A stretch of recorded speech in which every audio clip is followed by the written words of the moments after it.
So the book, The Gospel Truth. So why this book and why now? Yeah, well, my books, I'm always, I'm a research nerd, right? I'm a geek. And so I'm always finding things and coming up with, interesting tidbits and so on. And I store those away in my memory files. And eventually I have so much material. It's like I need to write a book to organize it so I can actually refer to it rather than forget about all this stuff. But this is something I've been wanting to do for a while. William, I think we're to the point where, at least society here in North America and in the United States, um, we've moved past atheism to a kind of hazy agnosticism. Not only do people not believe in God, but they're not even familiar with Jesus, right? In the Gospels. Whenever they hear Jesus' name, it's usually a swear word or, something like that in a movie. And so there's a lot of people out there that are starting really from a little bit below ground zero. So I wanted to write a book that could introduce them to, get them to wonder about Jesus, who he is and why he's important, and then start kind of an investigation and walk them through whether, like, the records we have about Jesus, could it be legendary? Could it be fiction? Could it have been fabricated? Was it a hoax? Do the Gospels tell the truth? And then I carry it forward to show that we can also answer other questions like which books belong in the Bible or what's the true meaning of Scripture.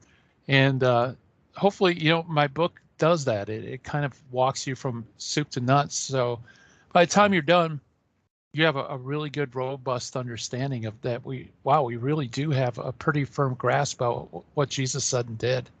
Right.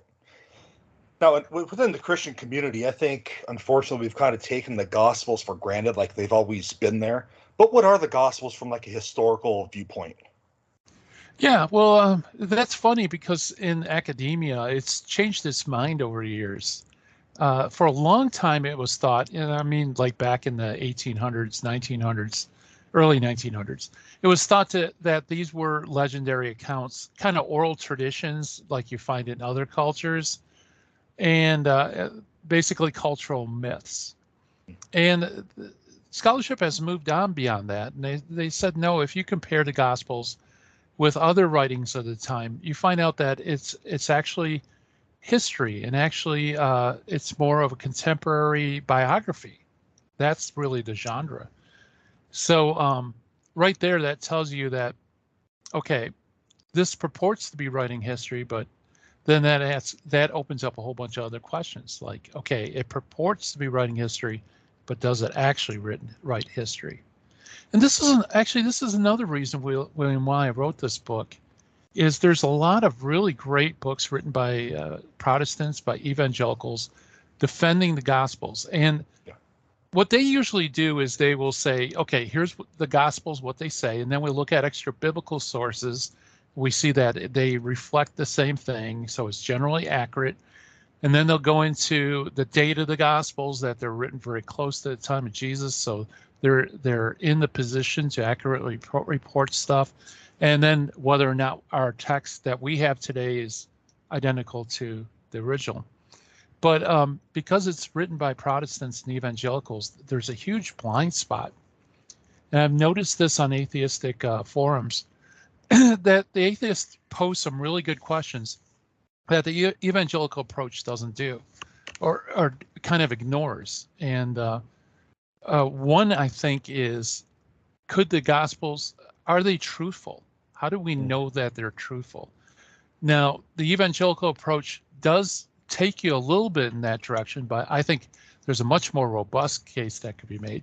And the other thing is, like, okay, fine, even if the text we have is identical to the original and it's truthful, even if we can see that, how do you know what the true interpretation or true meaning of the text is? Because it's almost like ink blots. Every group has their own interpretation of things. And so even if you're able to establish all that, you've really done nothing, because it's up to each individual to come up with however they interpret it. So And the reason why they have this blind spot, William, is I think Protestantism can't lend credence to the historic church. Okay. Yeah.